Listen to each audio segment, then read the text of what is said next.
Okay, I've shown you how these scale patterns can be played at any fret. They can slide up and down the neck. Every one of these scale patterns can be slid anywhere on the neck and be played in that position. That's how you change keys. Okay. Later on, what you need to learn to do is connect the patterns to each other, almost as if they were puzzle pieces locking together. And in my Logical Lead Guitar course, I talk a lot about this, and I show a lot of exercises specifically to help you lock the puzzle pieces together. In this course, I want to show you the basic way you need to practice the patterns before you get to that point. Okay? You need to put this time in. Basically, you know, there's a lot of people out there that play guitar, hundreds of millions of people, to be honest with you. And so many of them don't want to put in the time with this stuff. But I'll tell you what, you will only go so far if you don't practice your scales. If you don't put in the time, you're probably not going to get to the level you want to get to. And not only that, maybe you could get there, but you'd get there a lot quicker. Believe me, a lot quicker if you practice these scales and you learn this stuff inside and out. And again, this one chapter should be the focus of your life for the next year. This chapter is that important, okay? Here we go. I'm going to show you, I'm going to take one scale pattern. I'm going to take that 7th position pattern that we played just a minute ago, and I'm going to show you how to practice it. I'm going to take it down here to the 1st fret and play it. And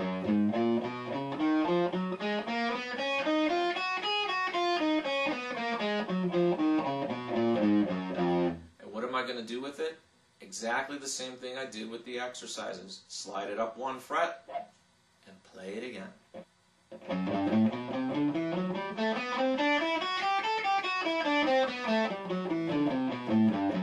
And you just keep going.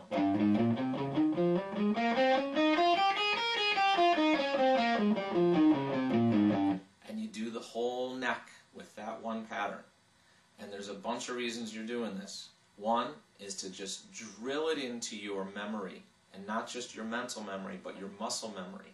Believe me, you've done these patterns enough times, your fingers will just know where to go.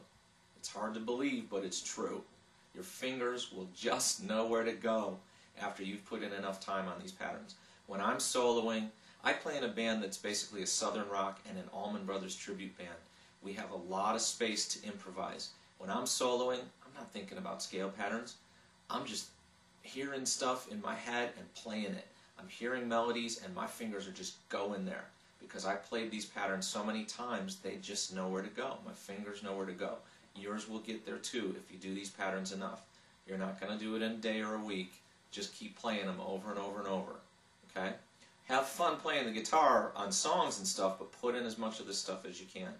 The other thing is that you will synchronize your two hands. Your right and left hand will just get that synchronization going so that no matter what you do with this pattern, your hands are in sync. You don't hit the wrong string with the pick. Okay? Alright, when I do this kind of practice and I go up and down the neck like this with the one pattern, I consider that one time up the neck, one round.